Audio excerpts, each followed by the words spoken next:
네 엄마 이제 정신도 오락가락한다며. 그런 사람이 이 집을 가지고 뭘 하겠니? 자기 신발 둔 곳도 기억 못하는 노인네한테 이런 집이 무슨 소용이야. 그 말이 제 친정집 거실 한가운데서 울려 퍼졌을 때 저는 숨이 샜는 줄 알았습니다. 그 말을 내뱉은 사람은 남도 아니고 바로 제 시어머니 마순옥이었습니다. 그녀는 제 엄마가 20년 넘게 앉아 계시던 낡은 소파 위에 다리를 꼬고 앉아 있었습니다. 마치 이 집의 주인이라도 된 것처럼요. 그녀의 무릎 위에는 두툼한 봉투가 놓여 있었습니다. 그 안에는 500만 원짜리 계약금이 들어 있었습니다. 그리고 그 옆에는 제 남편 강태민이 서 있었습니다. 한 손에는 제 엄마의 인감도장을, 다른 한 손에는 위조된 위임장을 들고 있었죠. 테이블 위에는 부동산 매매 계약서, 엄마의 진단서 사본, 신분증 복사본, 그리고 아무것도 모른 채 이 집을 사러 온 중년 부부가 앉아 있었습니다. 제 엄마 윤혜자는 기억력 저하 증세가 심해져 요양원에 들어가신 지 고작 2주밖에 되지 않았습니다. 단 2주였습니다. 그런데 그 짧은 시간 동안 제 남편과 시어머니는 엄마가 평생 피땀 흘려 지켜온 집을 몰래 팔아치울 계획을 세우고 있었습니다. 그들의 눈에 엄마는 더 이상 사람이 아니었습니다. 평생 딸 하나 바라보며 살아온 어머니도 아니었고, 사위에게 사업 자금을 대주고 시댁 식구들에게까지 예의를 지키려 애썼던 고마운 사람도 아니었습니다. 그들에게 엄마는 그저 기억을 잃어가는 노인, 저항할 힘이 없는 환자, 도장 하나만 훔치면 마음대로 지울 수 있는 이름일 뿐이었습니다. 저는 현관 앞에 서 있었습니다. 두 손은 떨렸지만 목소리만큼은 얼음장처럼 차가웠습니다. 제 뒤에는 경찰 2명과 제 변호사가 서 있었습니다. 제 손에는 휴대폰이 들려 있었습니다. 그 휴대폰 안에는 모든 것이 담겨 있었습니다. 남편이 계약금을 받는 장면, 시어머니가 엄마를 모욕하는 목소리, 중개인이 가짜 서류를 펼쳐놓고 도장을 재촉하는 장면, 그리고 남편이 제 이름을 팔아 아내가 다 동의했다고 거짓말하던 순간까지 저는 시어머니를 똑바로 바라보며 천천히 말했습니다. 정신이 흐려진 건 우리 엄마가 아니에요. 정말 어리석은 건 어머님과 태민 씨예요. 두 분은 오늘 집 한 채를 파는 줄 알았겠지만 사실은 남은 인생을 감옥에 팔아넘긴 거예요. 태민의 손에서 인감도장이 떨어졌습니다. 딱 하고 바닥에 부딪히는 작은 소리가 났지만 그 조용한 거실 안에서는 천둥처럼 크게 들렸습니다. 시어머니는 돈 봉투를 품에 끌어안은 채 얼굴이 하얗게 질렸고 남편은 입술만 달싹거리며 아무 말도 하지 못했습니다. 그리고 저는 결혼 8년 만에 처음으로 울지 않았습니다. 더 이상 울지 않았습니다.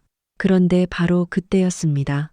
경찰이 한 발 앞으로 나서려는 순간 제 휴대폰이 요란하게 울렸습니다. 화면에 뜬 이름은 요양원이었습니다. 저는 심장이 내려앉는 기분으로 전화를 받았습니다. 수화기 너머 간호사의 목소리가 떨리고 있었습니다. 한서윤 보호자님, 어머님께서 갑자기 쓰러지셨습니다. 지금 병원으로 이송 중이에요. 상태가 많이 위독합니다. 빨리 오셔야 할 것 같습니다. 그 순간 저는 시어머니가 뭐라고 소리를 지르는지 들리지 않았습니다. 남편이 제발 한 번만 봐달라고 비는 소리도 들리지 않았습니다. 경찰이 현장을 정리하는 소리도 들리지 않았습니다. 제 머릿속에는 단 하나의 질문만 남았습니다. 나는 엄마의 집은 지켰는데 정작 엄마는 지키지 못하는 걸까? 그리고 그 모든 일은 8년 전 제가 강태민이라는 남자를 처음 엄마 앞에 데려갔던 그날부터 시작되었습니다. 계속 듣고 계신다면 잠시만 좋아요 버튼을 눌러주세요. 그리고 끝까지 들어주세요. 이 이야기는 한 여자가 잘못된 사랑을 믿었다가 어떻게 무너졌고 또 어떻게 자기 손으로 다시 일어섰는지에 대한 이야기입니다. 저는 부산에서 태어나고 자랐습니다. 엄마 윤혜자의 외동딸이었습니다. Now that I'm 아버지는 thinking about 제가 it, 어릴 I 때 actually have a 돌아가셨고 lot of things that are like 엄마는 denim 그때부터 shirts. 엄마이자 아버지로 Yeah, this one is 살아오셨습니다. short sleeve. 해운대 And 오래된 also, 골목 I know it's 한쪽에서 really difficult to 작은 tell. 전통 음식 가게를 하시며 새벽마다 일어나 떡을 찌고 반찬을 만들고 손님들을 맞으셨습니다. 엄마는 한 번도 저에게 가난을 느끼게 하지 않았습니다. 힘들어도 힘들다고 말하지 않았고 외로워도 Okay, here are all of the things 외롭다고 in my 하지 closet that 않았습니다. are very similar to 제가 each other. 엄마 that 안 I didn't realize 피곤해 until just now. 하고 물으면 Okay. This 엄마는 one, 늘 웃으며 short 말했습니다. sleeved. But 우리 딸 if 잘 you were here 먹고 in person, you'd be 잘 able to tell. 공부하면 This one 엄마는 has 하나도 안 stripes. 피곤하다. 그런 엄마였습니다. It's short sleeved. 아픔을 Like, 국물처럼 끓여 sleeves. 따뜻하게 내놓고 외로움을 밥처럼 눌러 담아 딸에게 They don't 먹이던 go 사람. further 엄마 than that. 덕분에 저는 공부를 마치고 yeah, this one 부산의 is- 한 물류회사 재무팀에서 It's not 일하게 like normal 되었습니다. denim, whatever. It's 월급도 안정적이었고 stripes. 조금씩 저축도 할 수 있었습니다. 이제는 내가 The one I got from 엄마를 my mom. 지켜줄 차례라고 생각했습니다. 그런데 2018년 No stripes. 저는 강태민을 만났습니다. Also, 그는 two 우리 button- 회사 two 건물 엘리베이터를 pockets, 점검하러 one pocket. 오던 Also, 외부 수리 buttons, 기사였습니다. gold buttons. 잘생긴 사람도 아니었고 돈이 많아 보이지도 않았습니다. 늘 먼지 묻은 작업복을 입고 있었고 I don't know what this 손에는 metal is called. 기름때가 배어 있었으며 낡은 운동화는 언제나 And then 회색 먼지로 덮여 I have this 있었습니다. which 그런데 is 그때의 제 눈에는 그런 모습이 오히려 no, 성실해 like visible buttons, 보였습니다. like normal 늦은 밤 same color 건물 buttons, 뒤편에서 not like gold or anything. 편의점 김밥으로 끼니를 때우고 This one, 손등으로 no 땀을 stripes 훔치며 or anything. 다시 This is 장비를 just like a 챙기는 cotton 모습을 보며 shirt. 저는 And I do need to 생각했습니다. steam it or 저렇게 땀 iron 흘릴 it, 줄 아는 whatever. 남자라면 This one also short 가정을 sleeved. 소중히 여길 줄도 알겠지. This one's like 지금 thin, 생각하면 and this is 참 like a very, 어리석었습니다. like denim-y, 저는 like 그 denim 사람을 thick 사랑한 material. 것이 This one's 아니라 clearly just 제가 cotton 만든 and thin. 이야기를 Yeah. 사랑했던 것 같습니다.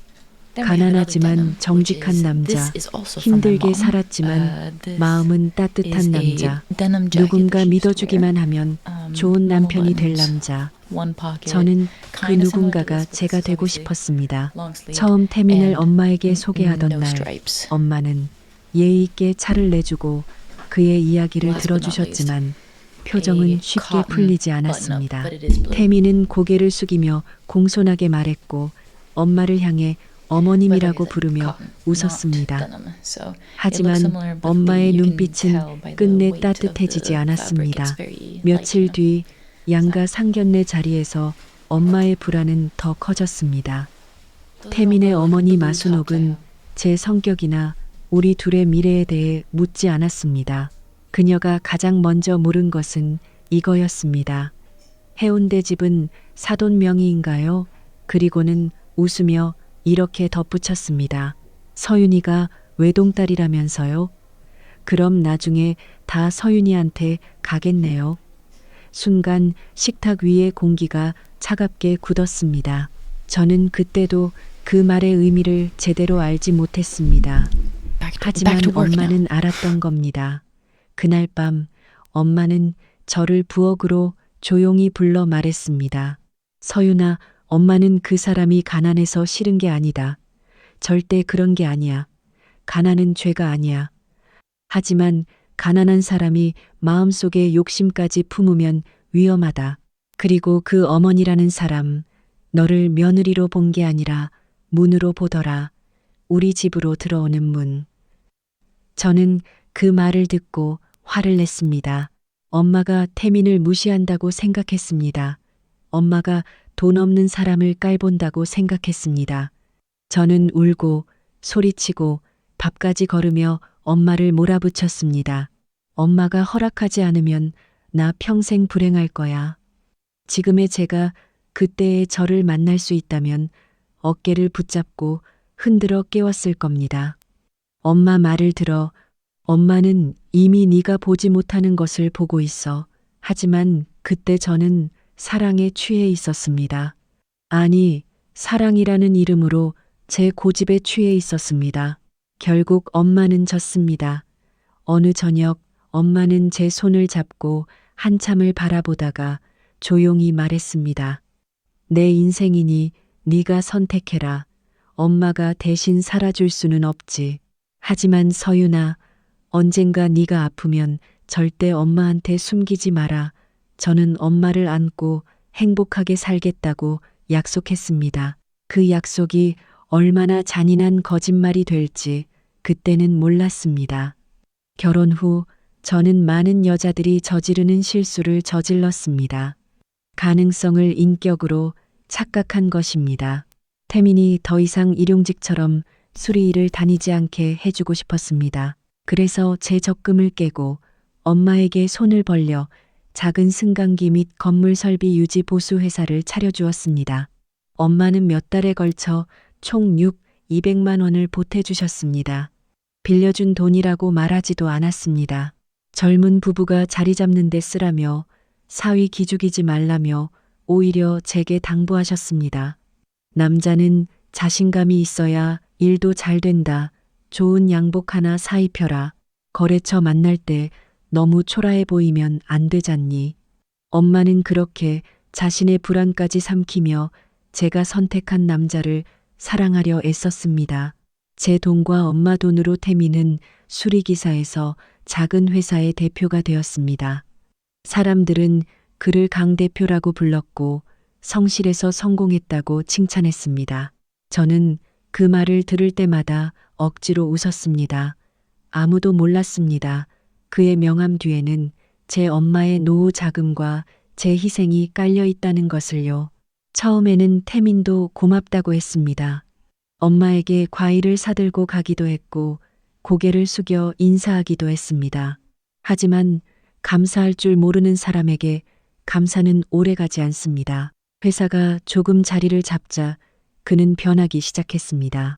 새 차를 샀고 비싼 시계를 찾고 명품 로고가 크게 박힌 옷을 입기 시작했습니다. 집안 생활비는 여전히 제가 냈고 아파트 관리비와 보험료, 심지어 회사 쪽 소소한 비용까지 제 월급에서 빠져나갔습니다. 제가 회사 수익은 어떻게 되고 있느냐고 물으면 그는 짜증을 냈습니다. 사업이 그렇게 쉬운 줄 알아? 자재비도 오르고 직원들 인건비도 나가고 거래처 결제도 늦어 집에서까지 감사받는 기분 들게 하지 마. 하지만 곧 알게 되었습니다. 돈은 회사가 아니라 시댁으로 흘러가고 있었습니다. 시어머니의 치과 치료비, 허리 치료비, 집수리 비용, 친척에게 빌려준다는 돈, 실체도 없는 투자금. 매달 이유가 달랐습니다. 제가 항의하면 태민은 오히려 화를 냈습니다. 너는 뒤에 돈 많은 엄마가 있으니까 모르지. 우리 엄마가 나 어떻게 키웠는데 아들이 돼서 엄마 도와주는 게 그렇게 안 있고. 시어머니 마수녹은 더 심했습니다. 주말만 되면 저를 불렀습니다. 김치 담그러 와라. 베란다 청소하러 와라. 친척들 온다. 밥 차리러 와라. 제가 회사 일로 바쁘다고 하면 그녀는 비웃었습니다. 돈 있는 집 딸은 다르네. 며느리가 됐으면 며느리 노릇을 해야지. 아직도 공주인 줄 아나 봐. 저는 갔습니다. 매번 갔습니다. 엄마에게 제가 불행하다는 사실을 들키고 싶지 않았기 때문입니다. 엄마가 그렇게 반대했던 결혼이니 제가 힘들다고 말하는 순간 엄마의 가슴을 2번 찢는 것 같았습니다. 태민은 저를 지켜주지 않았습니다. 제가 시댁 부엌에서 땀을 흘리며 일하는 동안 그는 거실 소파에 누워 TV를 봤고 가끔은 시어머니가 깎아준 과일을 먹으며 이렇게 말했습니다. 제대로 배워. 우리 엄마 손맛은 아무나 따라하는 게 아니야. 너는 어릴 때부터 엄마가 다 해줬으니 이런 거 잘 모르지? 그런 말들이 제 가슴에 하나씩 돌멩이처럼 쌓였습니다. 저는 그 돌멩이들을 조용히 삼키며 살았습니다.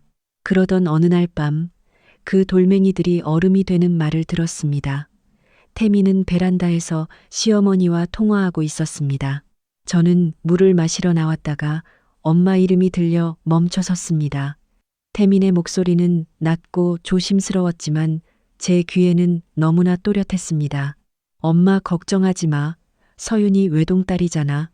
해운대 집은 어차피 나중에 서윤이한테 갈 거고 서윤이 거면 내거나 마찬가지지. 전화기 너머에서 시어머니가 뭐라고 했는지 태미는 작게 웃으며 대답했습니다. 알아. 나도 이제 똑똑하게 굴어야지. 처가 쪽에서 돈 다 쥐고 있게 두면 안 되지. 저는 커튼 뒤에 선 채 손끝이 차갑게 식어갔습니다. 그날 처음으로 깨달았습니다. 남편은 단순히 무심한 사람이 아니었습니다. 그는 오래전부터 엄마의 집을 계산하고 있었습니다. 하지만 그때도 저는 스스로를 속였습니다. 아마 엄마를 안심시키려고 한 말일 거야. 진심은 아닐 거야. 결혼 생활에는 다 이런 고비가 있는 거야. 그 아마라는 말이 제 인생을 더 깊은 수렁으로 밀어 넣었습니다. 2025년 초 엄마에게 이상한 일들이 생기기 시작했습니다. 가스레인지 위에 냄비를 올려놓은 채 까맣게 태우고도 기억하지 못하셨습니다. 같은 날 오전에 저에게 3번이나 전화해 똑같은 질문을 하셨습니다. 늘 다니던 시장에 갔다가 반대 방향 버스를 타고 낯선 정류장까지 가셨습니다. 어느 날은 자기 집 현관 앞에 서서 비밀번호를 기억하지 못해 한참을 서 계셨습니다. 저는 엄마를 병원에 모시고 갔고 의사는 조심스럽게 말했습니다. 기억력 저하가 진행되고 있습니다. 앞으로 지속적인 관찰과 돌봄이 필요합니다. 그 말을 듣는 순간 제 세상이 무너지는 것 같았습니다. 평생 강했던 엄마, 아무리 힘들어도 저를 먼저 챙기던 엄마가 이제는 방금 밥을 먹었는지도 기억하지 못하는 순간이 생긴다니요. 저는 엄마를 제 집으로 모시고 와 돌보고 싶었습니다. 태민에게 조심스럽게 말했습니다. 엄마 상태가 안 좋아. 당분간 우리 집에 모셔와서 내가 돌보고 싶어. 그런데 제 말이 끝나기도 전에 태민은 얼굴을 구겼습니다. 우리 집이 요양원이야? 나 하루 종일 일하고 와서 집에서도 아픈 노인 돌아다니는 걸 봐야 해? 저는 너무 놀라 한동안 말을 잇지 못했습니다. 태민 씨, 우리 엄마가 당신한테 어떻게 했는데 그런 말을 해? 당신 회사 차릴 때 도와준 사람이 우리 엄마야. 친아들처럼 생각하셨어. 그러자 그는 차갑게 대답했습니다. 그 돈 장모님이 자발적으로 준 거잖아. 그걸 가지고 나한테 평생 빚쟁이처럼 굴지 마. 그 말이 제 심장을 찢었습니다. 그런데 더 잔인한 건 엄마가 그 말을 들었다는 사실이었습니다. 제가 통화를 끊지 않은 채 다투고 있었고 엄마는 전화기 너머로 모든 말을 듣고 계셨습니다. 다음 날 엄마는 제 손을 잡고 말했습니다. 서윤아, 엄마 요양원 들어갈게. 거기 가면 간호사도 있고 네가 덜 힘들지 않겠니? 엄마 때문에 네가 미움받는 건 싫다. 저는 울며 말렸지만 엄마는 이미 마음을 정하신 뒤였습니다. 엄마를 요양원에 모시던 날 저는 병실 문 앞에서 한참을 울었습니다. 엄마는 뒤돌아보지 않았습니다. 딸이 더 무너질까봐 일부러 그러신 것 같았습니다. 그런데 집으로 돌아오는 차 안에서 태미는 라디오를 틀고 콧노래를 흥얼거렸습니다. 그 순간 저는 옆에 앉은 남자가 너무 낯설었습니다. 내가 사랑했던 사람은 어디로 사라진 걸까? 아니, 애초에 그런 사람이 존재하기는 했던 걸까? 진짜 악몽은 그 뒤에 시작되었습니다. 엄마가 요양원에 들어간 지 사흘째 되던 날, 태민이 갑자기 해운대 집 이야기를 꺼냈습니다. 그 집 비워두면 금방 망가져. 사람 손 안 타면 곰팡이도 생기고 배관도 터져. 내가 손 좀 봐서 세를 놓으면 어때? 월세 받아서 장모님 요양원비에도 보태고 말만 들으면 합리적이었습니다. 저는 지쳐 있었습니다. 엄마 걱정, 회사 일, 집안 문제로 머리가 터질 것 같았습니다. 그래서 태민에게 예비 열쇠를 건네주었습니다. 그것이 두 번째 큰 실수였습니다. 그날 이후 태민은 자주 해운대 집에 간다고 했습니다. 전기 배선을 봐야 한다. 바닥 상태를 봐야 한다. 설비 업체를 불러야 한다. 하지만 이상한 점이 많았습니다. 사진을 보내달라고 하면 바쁘다며 넘겼고 비용을 물으면 대충 얼버무렸습니다. 제가 같이 가보겠다고 하면 늘 위험하다고 막았습니다. 지금 집안에 선이 다 뜯겨 있어서 위험해. 먼지도 많고 어머님이 가시면 더 위험해. 너도 오지 마. 시어머니도 전화를 걸어 이상한 말을 했습니다. 요양원 들어간 노인이 집이 무슨 필요가 있겠니? 살아있는 사람들이 써야지. 태민이 회사가 커지려면 자금이 필요해. 너도 아내면 남편 좀 밀어줘야지. 저는 점점 불안해졌습니다. 하지만 결정적인 증거는 없었습니다. 그러던 어느 저녁 태민이 웬일로 좋은 식당에 가자고 했습니다. 평소에는 외식비도 아깝다던 사람이 고급 고깃집을 예약했다기에 이상했지만 저는 그가 조금은 미안한가 보다 생각했습니다. 식사 도중 태민은 전화를 받으러 복도로 나갔습니다. 저는 추가 주문을 물어보려고 따라갔다가 벽 뒤에서 그의 목소리를 듣고 말았습니다. 엄마, 위임장 위조는 위험하다니까.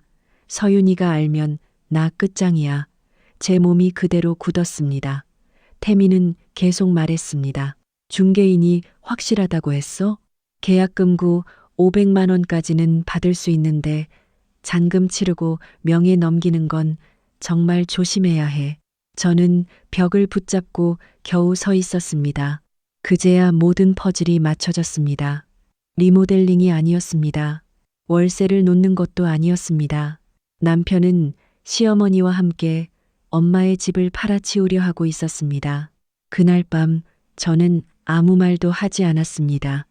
침대에 누워 천장만 바라보았습니다. 눈물이 나올 것 같았지만 억지로 삼켰습니다. 울면 안 된다. 울어서 엄마를 지킬 수는 없다. 증거가 필요하다. 다음 날 아침, 태민은 작업복을 입고 나섰습니다. 오늘 해운대 집 전기 쪽 본격적으로 볼 거야. 너는 절대 오지 마. 위험해. 저는 아무렇지 않은 척 고개를 끄덕였습니다. 알았어. 나도 오늘 회사 일이 많아. 남편이 나가자마자 저는 검은 모자와 마스크를 챙겨 쓰고 택시를 탔습니다. 기사님께 부탁했습니다. 앞에 가는 저 차 너무 티나지 않게 따라가 주세요. 태민의 차는 자재상도 공사 현장도 아닌 곧장 엄마의 집으로 향했습니다. 도착한 그는 공구 하나 꺼내지 않았습니다. 곧이어 시어머니가 화려한 옷을 입고 나타났습니다. 잠시 뒤에는 부동산 중개인으로 보이는 남자와 중년 부부가 들어왔습니다. 저는 그 자리에서 바로 뛰쳐나가고 싶었습니다. 하지만 그러면 그들은 오해라고 둘러댈 것입니다. 저는 이를 악물고 집 뒤편으로 돌아갔습니다. 예전에 엄마가 환기를 위해 자주 열어두던 세탁실 창문이 조금 열려 있었습니다. 저는 그 틈으로 안을 들여다보았습니다. 그리고 휴대폰 녹화 버튼을 눌렀습니다. 거실 안에서 시어머니는 엄마 소파에 앉아 주인 행세를 하고 있었습니다. 태민은 구매자에게 차를 따라주고 있었고 중개인은 계약서를 펼치고 있었습니다. 구매자가 물었습니다. 집주인께서는 안 나오시나요? 태민은 너무나 자연스럽게 대답했습니다. 장모님이 많이 편찮으셔서요. 모든 일은 아내와 제가 위임받아 처리하고 있습니다. 아내도 다 동의했습니다. 시어머니가 코웃음을 치며 덧붙였습니다. 그분은 이제 기억도 오락가락해서 서류를 봐도 잘 몰라요. 우리가 가족이니 알아서 해드리는 거죠. 잠시 후 구매자가 두툼한 봉투를 꺼냈습니다. 여기 계약금고 500만 원입니다. 태민은 그 봉투를 받아들고 안을 살짝 확인했습니다. 시어머니의 입꼬리가 귀에 걸릴 듯 올라갔습니다. 저는 그 장면을 모두 찍었습니다. 손이 떨려 화면이 흔들렸지만 녹화를 멈추지 않았습니다. 제 눈물은 휴대폰 화면 위로 떨어졌지만 저는 숨도 제대로 쉬지 못한 채 계속 찍었습니다. 마음속으로 반복했습니다. 울지 마. 지금 울면 안 돼. 이 영상이 엄마를 지킬 거야. 집을 빠져나온 저는 바로 변호사인 대학 동기 서혜린에게 전화했습니다. 영상을 보내고 식당에서 들은 통화 내용까지 모두 말했습니다. 혜린은 한동안 말이 없다가 차분하게 말했습니다. 서윤아, 지금 바로 들이받지 마. 더 확실한 현장이 필요해. 돈, 서류, 도장, 당사자들이 모두 있는 자리에서 잡아야 해. 그래야 빠져나갈 구멍이 없어. 저는 알겠다고 했습니다. 그 순간부터 저는 더 이상 속고오는 아내가 아니었습니다. 저는 덫을 놓는 사람이 되었습니다. 그날 저녁 태미는 집에 돌아와 지친 척 신발을 벗었습니다. 아이고, 오늘 먼지를 얼마나 마셨는지 목이 다 칼칼하다. 하지만 그의 옷은 깨끗했고 신발에는 흙 한 점 묻어 있지 않았습니다. 저는 아무렇지 않은 척 저녁을 차려주며 물었습니다. 엄마가 오늘 정신이 좀 맑으셨어. 집 어떻게 됐냐고 물어보시더라. 주말에 잠깐 모시고 가서 보여드릴까? 태민의 어깨가 굳었습니다. 절대 안 돼. 지금 집안이 엉망이야. 전선도 다 뜯겨 있고 바닥도 위험해. 어르신이 가시면 큰일 나. 저는 고개를 끄덕였습니다. 알았어. 그럼 조금 더 있다가. 그리고 일부러 가볍게 물었습니다. 그런데 엄마 인감도장이 안 보이더라. 내가 분명 서랍에 넣어뒀는데 혹시 당신 봤어? 태민의 얼굴이 순식간에 하얗게 질렸습니다. 인감? 그걸 왜 나한테 물어? 네가 어디 잘못 둔 거겠지. 그의 눈동자가 흔들렸습니다. 저는 확신했습니다. 도장은 이미 그의 손에 있었습니다. 이후 며칠 동안 저는 변호사와 경찰과 함께 움직였습니다. 영상을 여러 곳에 백업했고 녹음 내용을 정리했으며 요양원에는 저 외에 누구도 엄마를 만나거나 서류를 가져갈 수 없게 해달라고 요청했습니다. 엄마 관련 계좌도 확인하고 집에 대한 권리 관계도 다시 점검했습니다. 그리고 우리는 그들이 최종 계약을 진행하는 날을 기다렸습니다. 마침내 2026년 3월 어느 아침, 태미는 평소보다 훨씬 말끔하게 차려입고 나왔습니다. 그는 중요한 고객 미팅이 있다고 했습니다. 저는 회사에 출근해야 한다고 거짓말했습니다. 그가 나가자마자 저는 변호사와 경찰을 만나 엄마의 해운대 집으로 향했습니다. 현관문 앞에 섰을 때 안쪽에서 중개인의 목소리가 들렸습니다. 자, 여기 도장만 찍으시면 됩니다. 서류는 문제 없습니다. 저는 문을 열었습니다. 거실 안에는 모든 것이 준비되어 있었습니다. 매매 계약서, 위조 위임장, 엄마의 인감도장, 남은 돈이 들어있는 봉투, 그리고 엄마의 진단서 사본까지. 태민이 도장을 들고 있었습니다. 저는 그를 바라보며 말했습니다. 그 도장은 우리 엄마 집을 팔라고 있는 게 아니야. 방안이 얼어붙었습니다. 제 뒤로 경찰이 들어섰습니다. 태민은 도장을 떨어뜨렸고 시어머니는 돈 봉투를 끌어안으며 소리쳤습니다. 우리는 가족이야. 가족이래. 경찰이 왜 끼어들어? 저는 휴대폰을 들어 영상을 재생했습니다. 그들이 계약금을 받는 장면, 엄마를 모욕하는 말, 아내가 동의했다는 거짓말이 모두 흘러나왔습니다. 누구도 반박하지 못했습니다. 궁지에 몰린 시어머니는 끝까지 반성하지 않았습니다. 그녀는 눈을 부라리며 제게 소리쳤습니다. 내 엄마는 이제 아픈 사람이야. 자기 이름도 잊어버릴 노인네가 집이 왜 필요해? 팔아서 내 남편 사업 키우면 결국 너한테도 좋은 거 아니야? 저는 그녀를 바라보았습니다. 예전 같았으면 분노에 떨며 울었을 겁니다. 하지만 그날 저는 울지 않았습니다. 방금 그 말 경찰 앞에서 하셨어요. 감사합니다. 그 말까지 그대로 진술서에 넣겠습니다. 태미는 제 발밑에 무릎을 꿇었습니다. 서윤아, 제발 한 번만 봐줘. 내가 잘못했어. 하지만 우리 미래를 위해서 그랬어.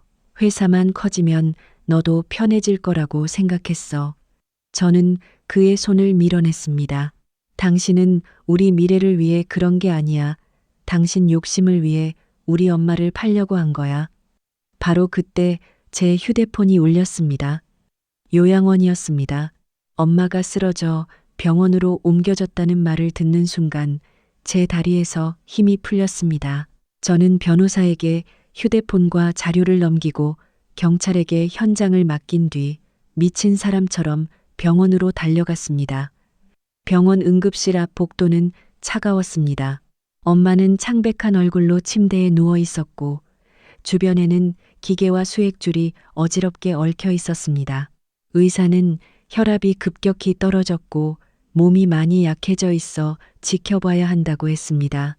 저는 엄마 손을 붙잡고 울었습니다. 엄마, 집은 지켰어. 근데 엄마를 못 지키면 그 집이 무슨 소용이야. 엄마, 제발 눈 좀 떠. 나 아직 엄마한테 잘한 게 하나도 없잖아. 저는 엄마가 반대하던 결혼을 고집했던 날을 떠올렸습니다. 엄마가 태민에게 돈을 보태주던 날을 떠올렸습니다. 엄마가 요양원에 들어가며 뒤돌아보지 않던 뒷모습을 떠올렸습니다. 모두 제 잘못 같았습니다. 제가 잘못된 사람을 사랑하지 않았다면 엄마가 이런 모욕을 당하지 않았을 것 같았습니다. 이틀 동안 엄마는 의식이 없었습니다. 저는 병원 복도 의자에서 거의 잠도 자지 못했습니다. 그리고 사흘째 되는 아침, 간호사가 저를 불렀습니다. 보호자님, 어머님 의식이 돌아오셨어요. 저는 신발이 벗겨지는 줄도 모르고 병실로 뛰어 들어갔습니다. 엄마는 힘겹게 눈을 뜨고 있었습니다. 초점이 흐렸지만 제 얼굴을 보자 입술이 조금 움직였습니다. 서윤아, 그 한마디에 저는 무너졌습니다. 얼마 만에 엄마가 제 이름을 제대로 불러주신 건지 몰랐습니다. 엄마는 마른 손으로 제 손을 붙잡고 아주 작게 물었습니다. 우리 집 괜찮니? 저는 눈물을 흘리며 고개를 끄덕였습니다. 응, 엄마, 집 괜찮아. 내가 지켰어. 엄마 집도, 엄마도 이제 내가 지킬게. 엄마의 눈가에도 눈물이 맺혔습니다. 그 순간 저는 알았습니다. 엄마가 걱정한 것은 집값이 아니었습니다. 그 집은 엄마의 인생이었고 제 어린 시절이었고 우리가 가족으로 살아온 모든 시간이었습니다. 그 집을 지킨다는 것은 엄마의 삶을 지키는 일이었습니다. 그 뒤 경찰 조사는 빠르게 진행되었습니다. 영상, 녹음, 위조 서류, 인감 도장, 구매자의 진술, 중개인의 가담 정황까지 증거는 충분했습니다. 강태민은 사기, 인감절도, 사문서 위조, 위조문서 행사, 타인재산 매각, 미수 혐의로 조사받았습니다. 마순옥은 단순 가담자가 아니라 주도적으로 중개인을 연결하고 거래를 밀어붙인 사람으로 드러났습니다. 중개인 역시 과거 비슷한 문제를 일으킨 적이 있었고 이번 일로 자격 정지와 형사처벌을 피할 수 없게 되었습니다. 우스운 것은 조사 과정에서 두 모자가 서로를 물어뜯기 시작했다는 것입니다. 태민은 말했습니다. 엄마가 시킨 겁니다. 저는 어머니 말을 거역하지 못했을 뿐입니다. 그러자 마순옥은 경찰서에서 악을 썼다고 합니다. 네가 회사 확장한다고 돈 필요하다며 먼저 난리를 쳤잖아. 이제 와서 애미 탓을 해? 한때 한편이 되어 저와 엄마를 속이려던 사람들이 이제는 서로를 밟고 살아남으려 하고 있었습니다. 저는 구치소로 태민을 면회하러 갔습니다. 용서하려고 간 것이 아니었습니다. 마지막으로 제 손으로 끝내기 위해서였습니다. 유리창 너머의 태민은 며칠 사이 10년은 늙어 보였습니다. 수염은 덥수룩했고 눈은 템했습니다. 저를 보자마자 그는 인터폰을 붙잡고 울었습니다. 서윤아, 나 좀 꺼내줘. 나 정말 잘못했어. 한 번만 봐줘. 다 엄마가 시킨 거야. 나는 그냥 우리 잘 살아보려고. 저는 가방에서 서류 한 봉투를 꺼내 유리창 앞에 세웠습니다. 이혼 소장이었습니다. 잘 들어. 합의는 없어. 이혼하고 손해배상 청구하고 당신 회사에 들어간 내 돈과 우리 엄마 돈도 법적으로 돌려받을 거야. 태미는 고개를 저었습니다. 회사는 내 전부야. 그거 없으면 나는 뭐 먹고 살아.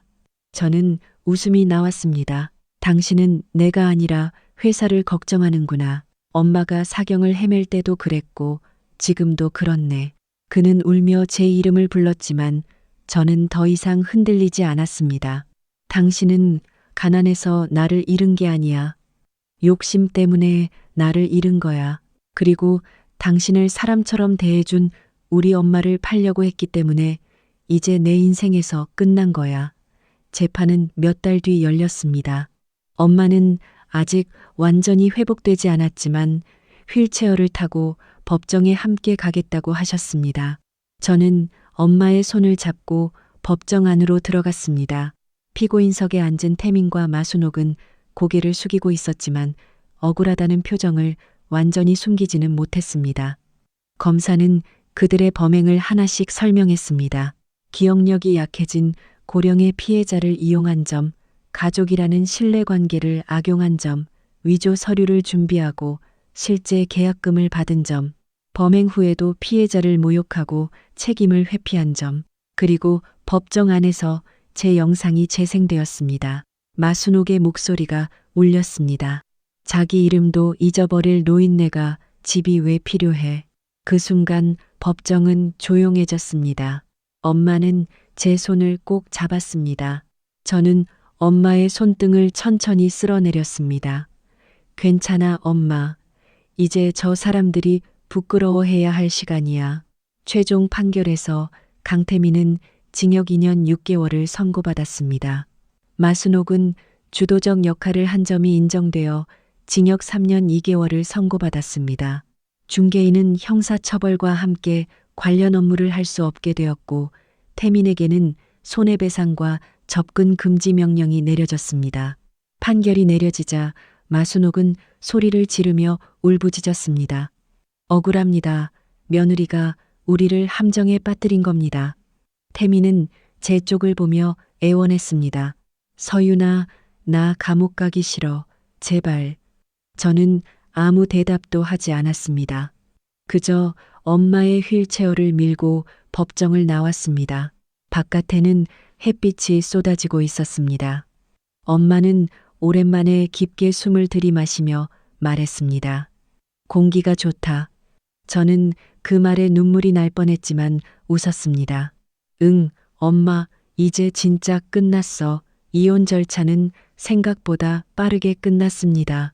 태민의 잘못이 너무 명백했기 때문입니다. 저는 제가 넣었던 돈과 엄마가 지원했던 자금 일부를 법적으로 회수했고 태민의 회사와 관련된 재산도 정리했습니다. 그리고 저는 그 지긋지긋한 아파트를 떠나 엄마의 해운대 집으로 돌아왔습니다. 이번에는 그 집을 팔기 위해서도 새를 놓기 위해서도 아니었습니다. 엄마와 제가 다시 숨쉬기 위해서였습니다. 저는 집을 새로 고쳤습니다. 휠체어가 다닐 수 있도록 문턱을 없애고 욕실에는 손잡이를 달고 방문을 넓히고 햇빛이 잘 드는 창가에는 엄마가 좋아하던 화분들을 다시 놓았습니다.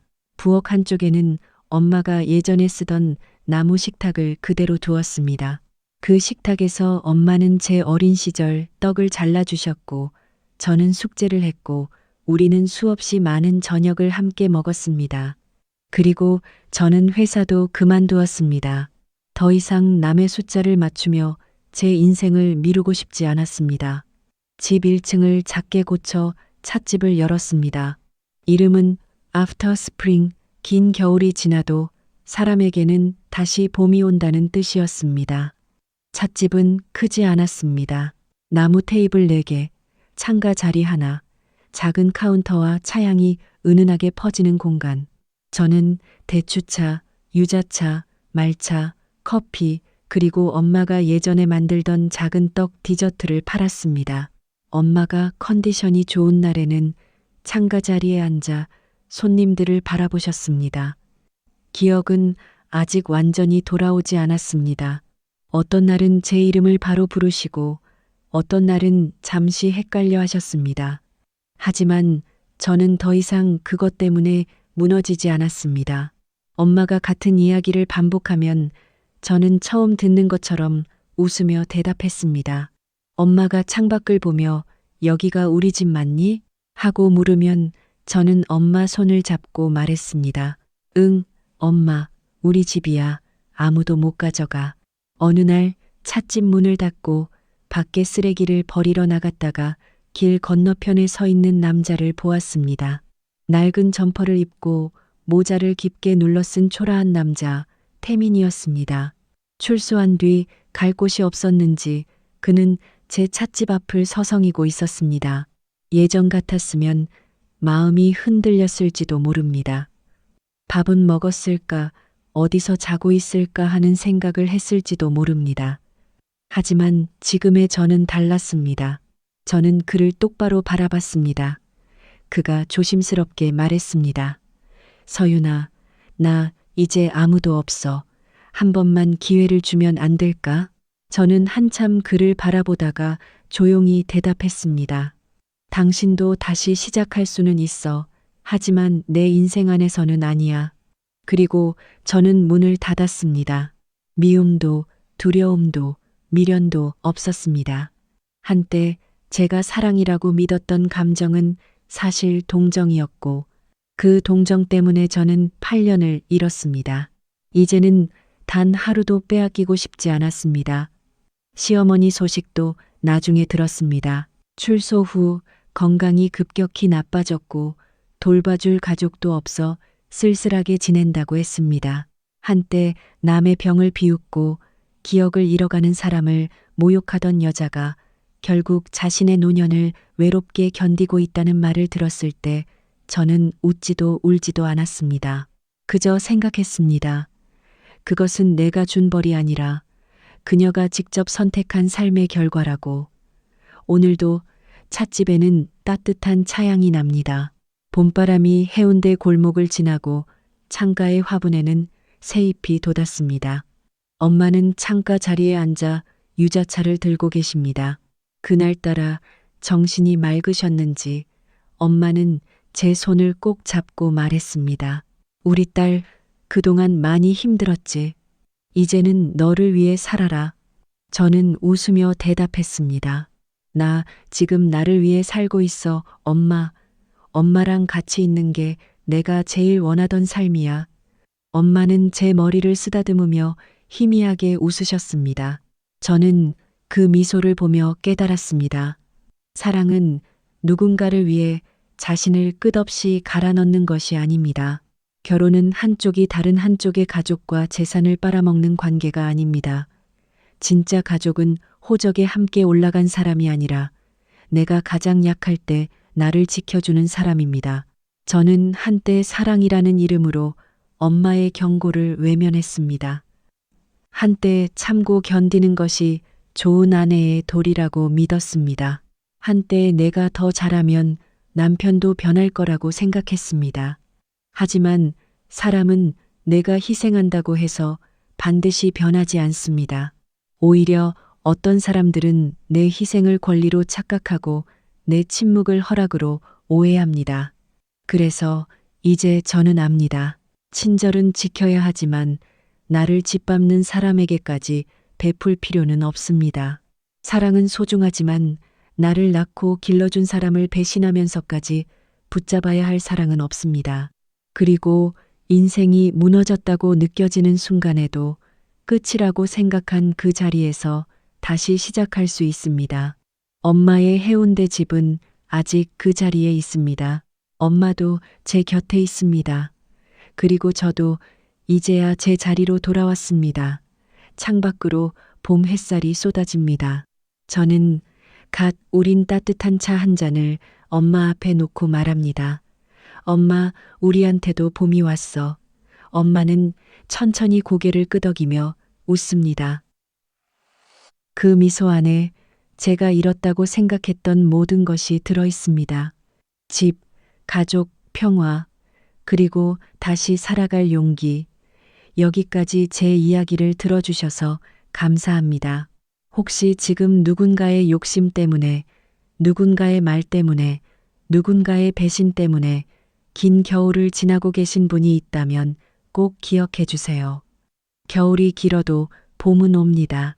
다만 그 봄은 누군가가 가져다 주는 것이 아니라 어느 날 내가 더 이상 울지 않겠다고 마음먹는 순간 내 발밑에서 조용히 시작되는 것인지도 모릅니다. 오늘 이야기가 마음에 남으셨다면 좋아요와 구독 부탁드립니다. 여러분의 댓글 하나가 누군가에게는 큰 위로가 될 수 있습니다. 그리고 부디 여러분의 삶에도 따뜻한 봄날이 찾아오기를 진심으로 바랍니다.